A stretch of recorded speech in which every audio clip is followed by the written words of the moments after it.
Selamat siang, perkenalkan nama saya Devinia Angelina. Saya dari kelas A2 Manajemen Pagi, NIM 1910416887. Dosen pengampu Bapak Adi Mursalin, SEMM. Baiklah, di sini saya akan mempresentasikan pertemuan 12 mengenai perilaku konsumen dan strategi promosi.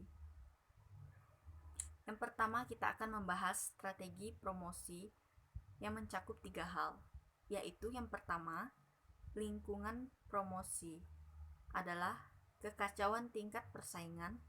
Yang kedua, perilaku promosi adalah kontak informasi komunikasi dari mulut ke mulut.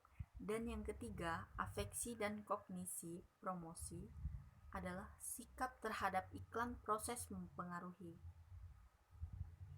Tujuan promosi adalah untuk mengkomunikasikan informasi tentang produk mereka dan mempengaruhi konsumen untuk membelinya. Adapun 4 jenis promosi yang utama, yaitu iklan, promosi penjualan, penjualan personal, serta publisitas.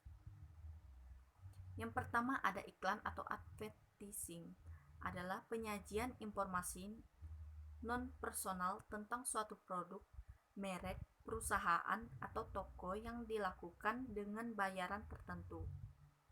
Iklan ini bertujuan untuk mempengaruhi afeksi dan kognisi konsumen, evaluasi perasaan, pengetahuan, makna, kepercayaan, sikap dan citra yang berkaitan dengan produk atau merek. Yang kedua, promosi penjualan atau sales promotion adalah rangsangan langsung yang ditujukan kepada konsumen untuk melakukan pembelian. Jenis promosi di dalamnya meliputi kupon, rabat, penjualan, multikardus, kontak, atau undian. Yang ketiga, penjualan personal atau personal selling, melibatkan interaksi personal langsung antara seorang pembeli potensial dengan seorang salesman. Alasan metode ini paling hebat adalah yang pertama, dapat meningkatkan keterlibatan konsumen dengan produk. Yang kedua, situasi komunikasi saling silang atau interaktif memungkinkan salesman dapat mengadaptasi apa yang disajikannya sesuai dengan kebutuhan informasi setiap pembeli potensial. Dan yang keempat, publisitas atau publicity adalah bentuk komunikasi tentang perusahaan, produk, atau merek si pemasar yang tidak membutuhkan pembayaran. Dampak publisitas bisa negatif dan positif. Kadangkala, publisitas dianggap lebih efektif dari iklan karena konsumen dapat dikatakan lebih siap menerima pesan yang disampaikan. Bauran promosi, idealnya manajer pemasaran dapat mengembangkan suatu strategi pemasaran yang koheren yang mengintegrasikan keempat jenis promosi menjadi satu bauran pemasaran yang lebih efektif. Sebuah perspektif komunikasi adalah proses komunikasi dimulai ketika sumber dari komunikasi promosi menentukan informasi apa yang harus dikomunikasikan dan kemudian mengencoding pesan tersebut ke dalam bentuk simbol yang paling tepat. Kemudian pesan tersebut ditransmisikan ke sebuah penerima melalui berbagai media. Adapun tujuan dari komunikasi promosi, yang pertama, konsumen harus memiliki kebutuhan yang disadari akan suatu kategori produk atau bentuk produk. Yang kedua, konsumen harus sadar akan merek. Yang ketiga, konsumen harus memiliki sikap merek yang positif. Yang keempat, konsumen harus memiliki keinginan untuk membeli merek tertentu. Dan yang kelima, konsumen harus melakukan berbagai macam perilaku untuk membeli merek tertentu.